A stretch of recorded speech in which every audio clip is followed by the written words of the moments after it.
Bonjour, alors aujourd'hui je vous présente la première vidéo d'une série de cours de guitare sur comment jouer des rythmiques de base de heavy metal. Alors j'entends par rythmique de base de heavy metal effectivement tout ce qui est rythmique à la Iron Maiden ou les rythmiques que jouent la plupart des groupes de heavy, que ce soit dans Dio, dans Black Sabbath ou... Voilà, c'est toujours des rythmiques qui sont basées sur le même principe, c'est-à-dire le principe des power chords, ajouter à ça quelques techniques supplémentaires. Voilà, comme par exemple le palm mute ou alors ce qu'on appelle le triolet, c'est-à-dire les trois doubles croches jouées côte à côte. Je vais vous apprendre tout ça dans cette vidéo pour pouvoir jouer des rythmiques comme ça. Je vous fais une petite démonstration, j'ai rien préparé, donc si c'est pas carré, m'en voulez pas.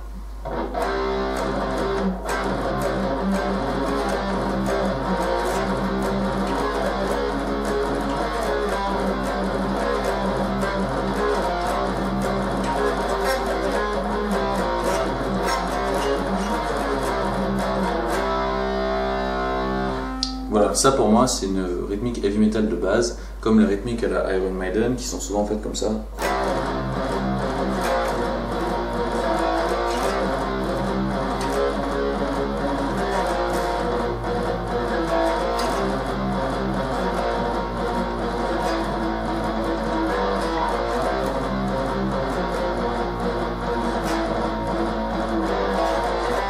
Voilà, ça c'est la rythmique typique à la Iron Maiden. Bref. Alors, donc maintenant, commençons par le commencement. Cette première vidéo, je vais simplement vous expliquer ce que c'est un power chord et comment l'utiliser. Un power chord, c'est juste ça. Ce qu'on appelle aussi l'accord de puissance. Donc, c'est pas un accord, en fait, c'est juste une quinte au niveau musical. Du coup, pour le jouer, c'est bien simple. C'est toujours un écart de 2 cases entre la note la plus grave et la note la plus aiguë, qui sont sur chacune 2 cordes différentes. Voilà.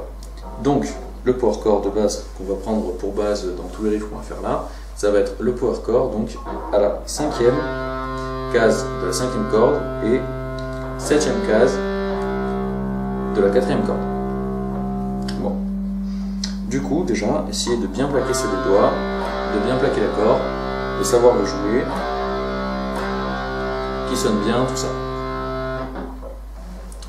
Alors, une fois que vous savez jouer cet accord à peu près, la première chose à faire, c'est savoir se déplacer un peu sur le manche. Donc vous allez venir le jouer dans plusieurs positions. Par exemple, ici, ici, ici.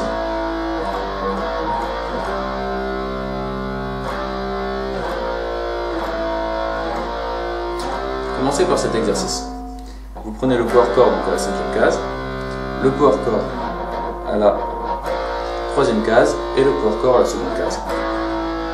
Et puis vous revenez. Essayez de le faire assez vite.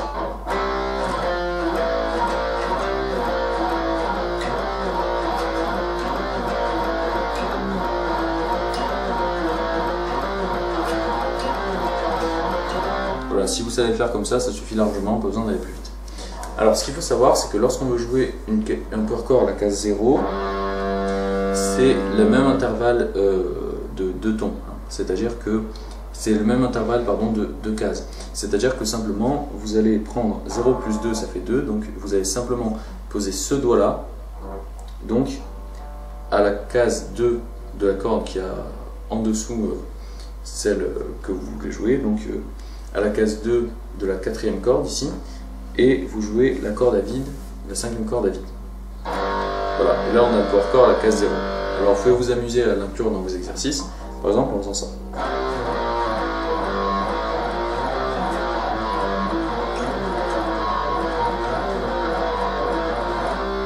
Voilà. Quand vous savez faire ça, c'est déjà très bien. Entraînez-vous bien à passer cette étape-là, d'arriver ici et d'aller rapidement là. Ça encore ça va, mais après, pour passer ici par exemple, ou pire, je vais vous voulez passer directement ici, il faut s'entraîner à faire.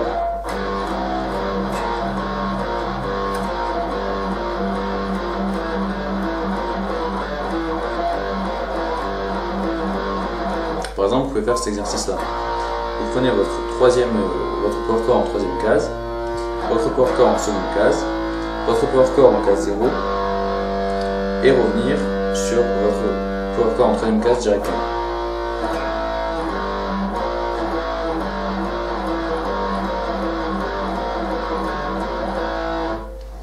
Et après, vous pouvez mettre quelques petites rythmiques, hein, c'est-à-dire par exemple, au lieu de jouer simplement une fois votre power chord, vous pouvez rajouter des croches au milieu ou ce que vous voulez. Par exemple, moi je vous conseillerais de faire cette rythmique-là qui passe plutôt bien.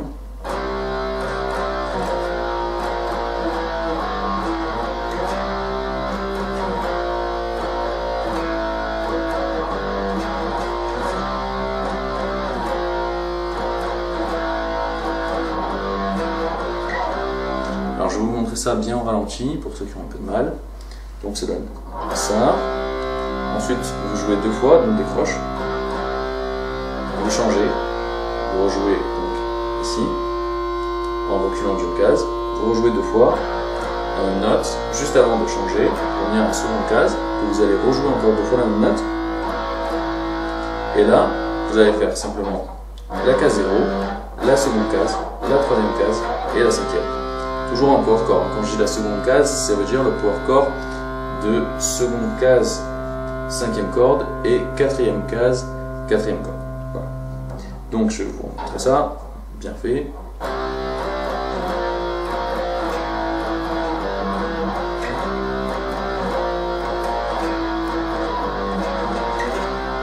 Un peu plus vite.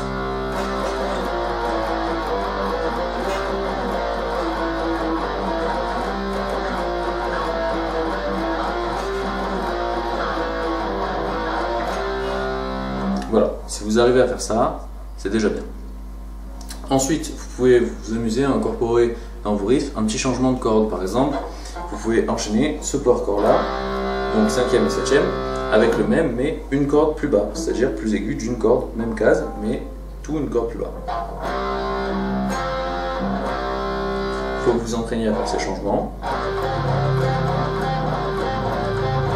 Vous arrivez à être à l'aise, à le faire assez vite. Une fois que ça vous y arrivez, vous pouvez changer de corde et changer de case. Par exemple, vous venez ici sur votre power chord, 5e case, 5e corde, 4e case, 5e case, 4e corde, et après 3e case, 5e corde. Vous pouvez le faire tourner.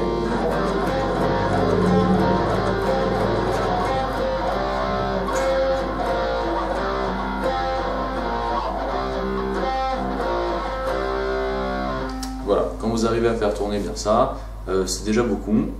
Après, il vous manque une petite chose à savoir avant de faire des riffs complets comme ils font dans Iron Man de Black Sabbath par exemple, c'est juste les glisser. Alors pour faire un glissé, c'est simple. Vous tenez votre accord, votre power chord, et sans relâcher votre manche, en le tenant bien fermement et sans enlever les doigts, vous allez changer de case. Comme ça par exemple.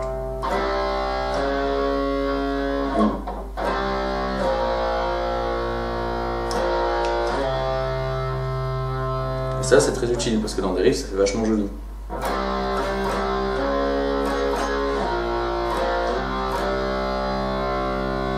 Alors pour jouer ce riff là, vous allez simplement... j'ai simplement fait 1, donc là je refais mes croches. Et là au lieu de rejouer directement je fais mon glissé. Et après mon glissé, je vais rejouer cette note en faisant de nouveau des croches, un glissé, des croches, un glissé, des croches, et là simplement un glissé sans croche et je reviens à la base.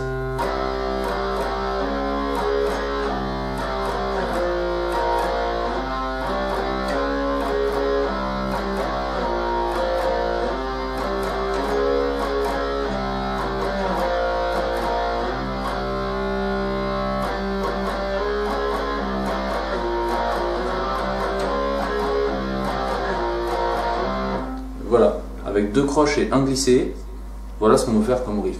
C'est pas génial, je suis d'accord, mais pour un débutant qui commence la guitare, qui veut jouer un peu de métal, ça commence déjà effectivement à ressembler à des riffs de métal.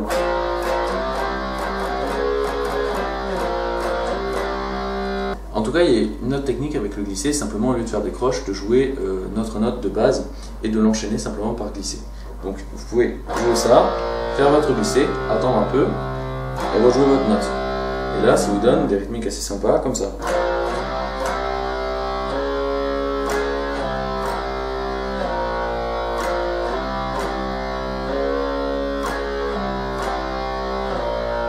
Voilà, juste en vous amusant avec des glissés et des power chords, vous pouvez faire ce genre de choses qui sonne vite assez métal. Après, bien sûr, vous pouvez vous amuser à faire des riffs avec un glissé, un power chord et un changement de corde, quoi. Voilà, par exemple, prenez votre power chord, vous changez de corde, là vous faites un glissé et vous revenez sur la position de base.